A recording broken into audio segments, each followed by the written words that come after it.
You're listening to the Effective Statistician podcast, episode number 47. What you can learn about communication of statistics from a statistician working for the BBC.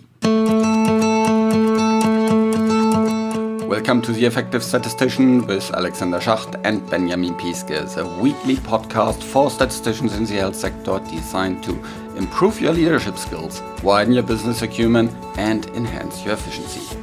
The PSI conference in London is coming up. It happens from the 2nd to the 5th of June in London. The early bird deadline is only until March 20th of 2019. And if you haven't already registered, do it now. I'm also there at the conference and will present there as well. So come to London and then we can meet there.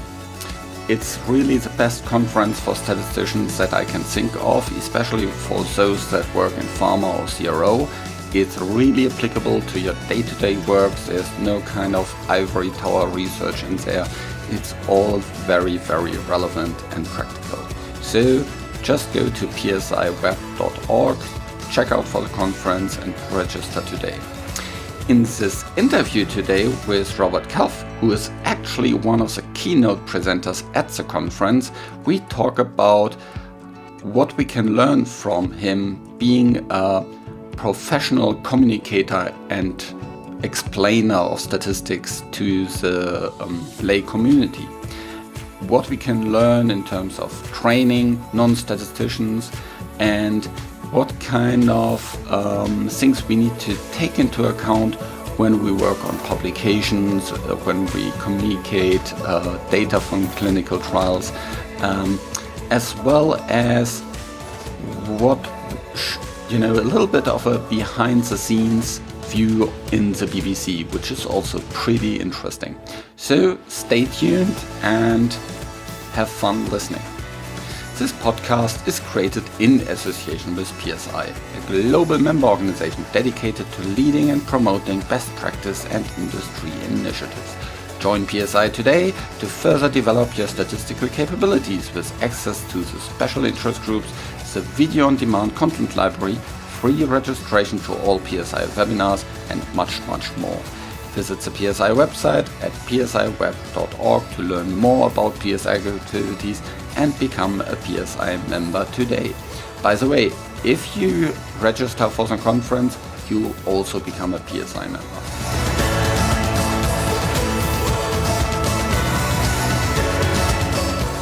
Welcome to another episode of The Effective Statistician, and this time I'm here with Robert Cuffe. Hi Robert, how are you doing? Very well.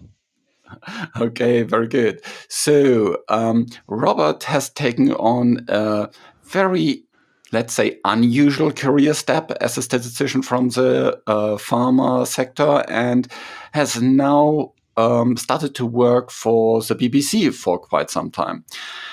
How does that happen and what attracted you to this position? Well, I guess it had been something I'd been dabbling with for a couple of years. So when I was involved in PSI, one of my first jobs there was to set up before the headlines. So that was a briefing service for journalists working in health, where we got a group of statisticians who would take a look at any of the papers that came out under embargo, describing some new interesting health story, and we'd look at whether the science supported the claim. So had they adjusted for confounders properly, all those kinds of things. And the reason why we set that up is because almost every science story, almost every health story involves statistics. And there are experts who you can get in for quotes, who know about the field. And of course, there are expert statisticians, but you can't be calling on David Spiegelhalter for every single science story in the media. So we thought, because a lot of this is Stats 101, you've been working in pharma for a few years, you can probably do it quite well. We worked together with the Science Media Centre to train up a cohort of statisticians who would be able to respond to those calls. So that was one thing I did. A second thing I did was work with the Royal Statistical Society. They trained up a cohort of stats ambassadors to go out and talk about stats and do public talks and work with the media and train press officers and do those kinds of things. And so I had all this stuff going on in the background. and I was leaning that way a little bit. So, I was enjoying that work quite a lot. And when the BBC advertised for the new post of head of statistics, I thought I'd give it a go, and the interviews went well, and here I am. Okay, very good.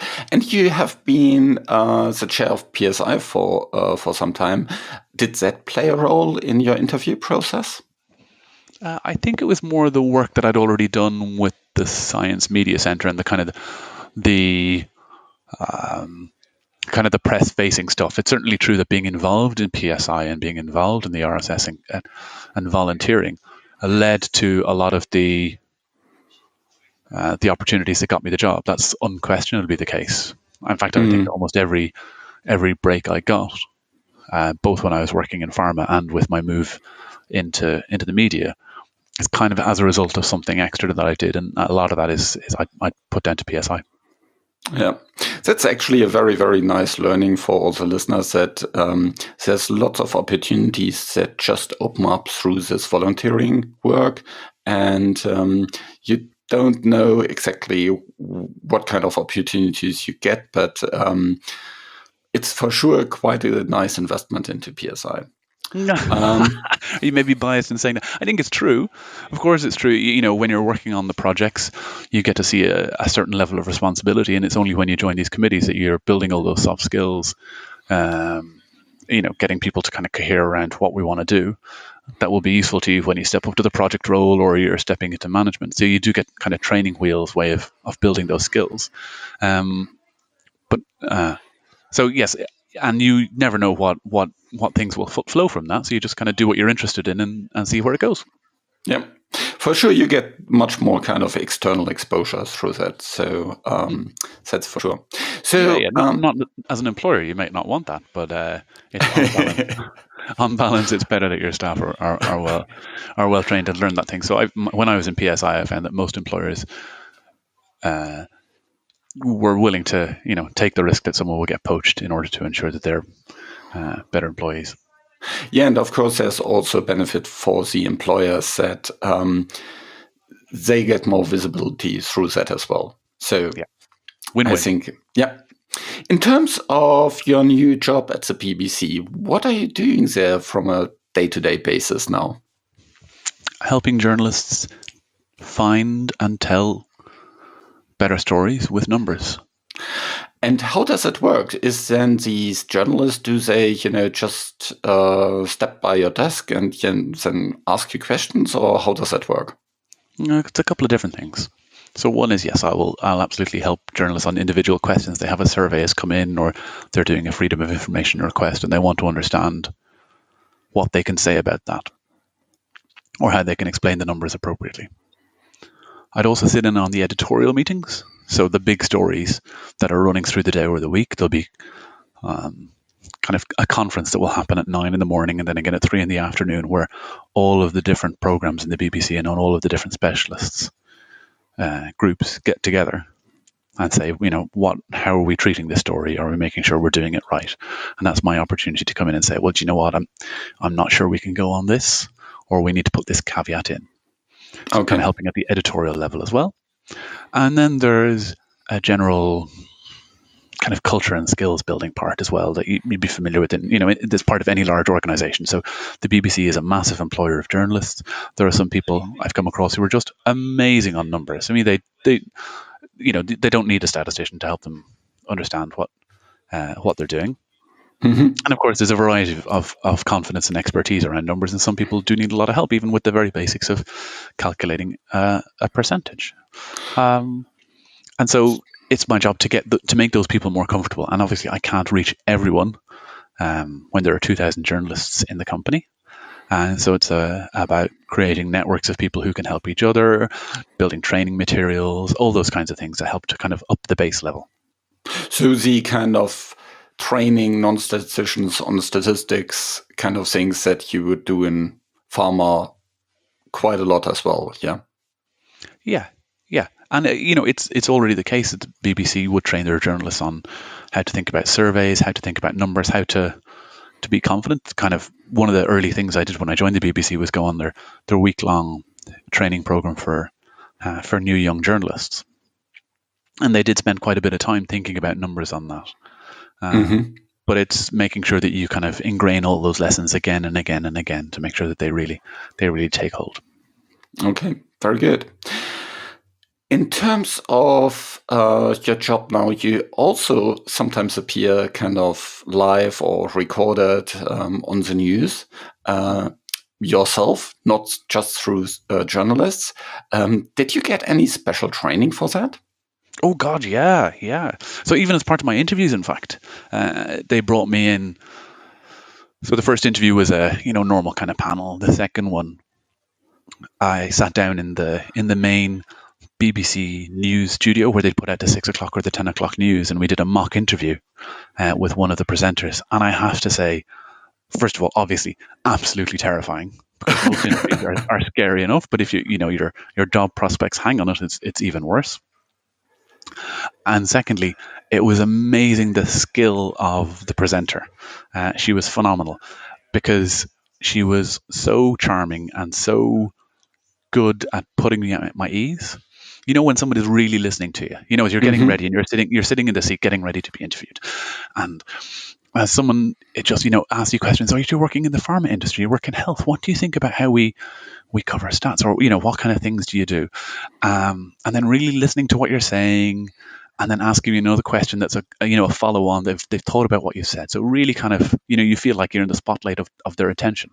But at the same time, she's threading her microphone through her sleeve, hooking it onto her ear, talking to the people in the gallery who are controlling the program and the editor. So while I'm talking, she's saying to somebody, okay, so we're going to do it into this camera. The lights are coming down from here. We're going to cover that question first, and then turns back to me and gives me this quite insightful question about what I've just said. It was amazing that she just had so much charm to burn, that she was able to charm me while doing something else. And that's actually sometimes almost the opposite of what I need to think about. Because for me, as a statistician, most of the numbers in news, it's not marginal structural models.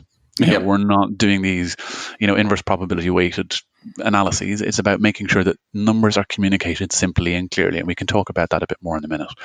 So even after I had a baby, and I came into work 2 weeks later, having had maybe 3 hours sleep over the last fortnight, I could do the numbers fine. That's not a problem. But the hard part is communicating it right in a way that will land with an audience.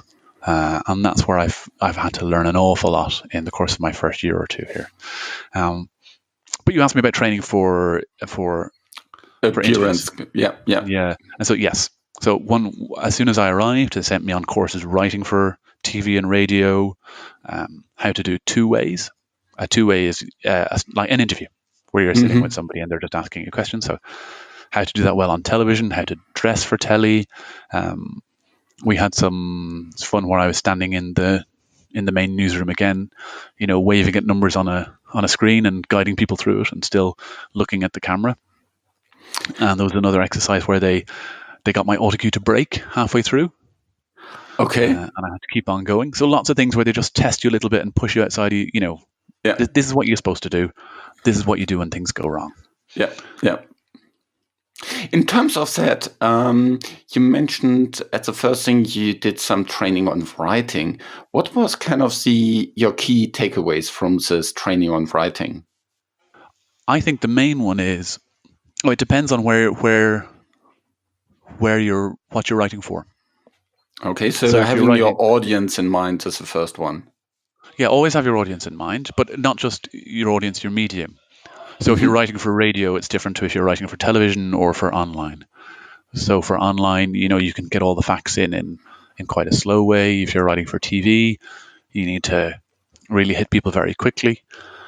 So there are different ways of doing that. And the thing I would say for statisticians that, working in pharma, the most common situation when you're writing a script is when you're doing a presentation. And the most useful thing to take from it is write out the words that you're going to say, but not on the slides. Yep. And then read them out. Make sure it sounds natural, because it's only when you stand up, book yourself a meeting room to yourself where you can stand up and read it out loud, because it's only when it's out loud that you start hearing, that's not really how I talk. That doesn't actually sound natural. So that you then have your script for your talk, and your slides can focus on showing people the data rather than giving them the bullet points that you speak to. Yeah. I always think that for presentations, the slides should support the speaker and not the other way around. So that is one important thing. In terms of the other thing is we usually see far too many words on slides, and I'd like to have, that condensed, and then condensed again, and then it's usually right. So yeah, but you still need to support yourself if you're not super confident speaking. Have the things that you're going to say. And so thinking about how you write that, maybe you do start off with that very wordy set of slides, speak it out loud, make sure that works, and then you can condense the slides to make sure they support you, as you said, and maybe also condense your notes so that you're more confident and you can appear more fluent rather than holding a page up in front of you. Yeah. In terms of that, it's about practicing things and repeating it and then repeating it. Okay. And repeating maybe also for the unforeseen things. So preparing for that is also very, very nice takeaway. So like, if there's some technical hiccup in the recording process, like at the BBC or wherever it can happen, things like that can happen on stage as well if you're presenting. So that's absolutely. So we've had, even in my time here in the BBC, we've recently introduced a new system that supports all the running orders and scripts for the shows. And within the first couple of weeks of that, it crashed at about 3:00 in the afternoon. And so all the team preparing for the 6 p.m. news had to leave the building in which it was, from which it was going to be broadcast, and move down to our other studios in Westminster and, start from scratch and build the program there. Oh my God. Do you know what? It is amazing to me. This is something I kind of communicate about about the stuff that happens in the news. It is amazing that any live broadcast ever happens, because there are so many things that can go wrong at any one time. Somebody needs to kick one plug, or somebody needs to be smoking in a toilet and start a fire evacuation from the building. Yeah. And the whole thing can fall over. So that anything ever gets broadcast is amazing, and it's because people are working their backsides off to manage all of the different pieces that need to come together. And it's important to understand that when you're dealing with the media, because when they say they're on a deadline, they really are. They really are. They're kind of up against it for live broadcasts a lot of the time. Yeah, that's a completely different deadline that we usually work to. Oh, yeah. So that was a big realization for me when I came here. So I'm, used to, you're working on a drug project where you set up your trial and a year and a half later it'll report out. So you prep your tables, you get everything ready to go, and then you kind of crunch it for a couple of weeks when the data come in. So, but you're talking about years for your deadlines, really, or at least months. Whereas here it is today, and it's not even a deadline. You're going on air at 6:00. And 6:00 doesn't really care if you're ready or not. That's when you're going on air. And those very fast turnarounds and non-movable deadlines, they change the way that people think about time. Yeah, absolutely. And if you can hear someone crying in the background, well, that's my little one just waking up. Okay, so in terms of training others, that's important, but it's also about kind of statisticians that write up the source material. What can statisticians do to better communicate clearly and in an easy way in their presentations, in their and especially also in the publications, in the manuscripts? Okay, there are two different things there. So in manuscripts, when I think about this, I think about communication to the lay media. And the work that statisticians do goes through a series of filters before it makes it into a news article. So you make your contribution to the paper. There's a press release written around that. There may be some work that journalists do to find out more about the data, and some questions they have to ask about it. And at each of those stages, the statisticians can have an important contribution. let's take one example. The commonest problem that we have in a lot of reporting of health stories is that focus on the relative instead of the absolute difference between two interventions or two conditions. Whenever I speak to journalists about it, science journalists who've been on the beat, within about 3 months, they know, even sooner than that, they know they should be looking for the absolute risk difference and they should quote it. Fine, you might put the bigger number in the headline, but they want to quote the baseline risk in the story. And this probably isn't an issue for us in clinical trials as much as it is in maybe in epidemiological studies. But they ask the press officer, or they ask the lead author of the study, what is the base rate for the population under study, or what is the absolute risk difference? And they don't say. They won't tell them, or they say it can't be calculated. Now, as statisticians, we know, unless it's a case control study, you can work out from the population you studied what the base rate is. And so there is where a statistician can be enormously useful and influential by being available on the day when the press release goes out, by making sure that they get that information into the manuscript, by leaning on their lead investigator to make sure they're willing to give that information out if asked. So there are a couple of ways in which a statistician can really help on those main things that people don't understand. So working with the first author of the paper together to help them kind of answer such questions in a good way, that's one of the things to think about? Yeah, absolutely. Be available. Yeah. And that takes all that kind of, developing that relationship with the lead author or with the press team, to show them that you're useful, you're somebody who's offering solutions, you're adding to the output and the likelihood that this thing is going to get taken up, because it's the message I'm giving.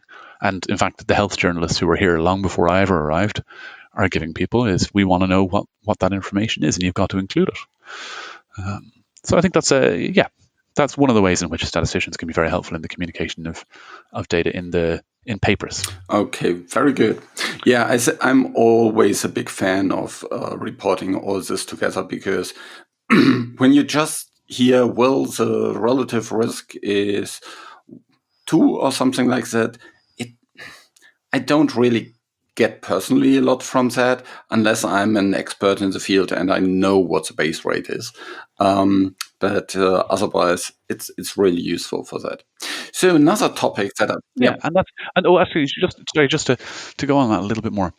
So that's one thing that's important for everyone to understand. Exactly how big a problem is this? But the difference between the relative risk and the odds, I wouldn't obsess about that, or the hazard ratio.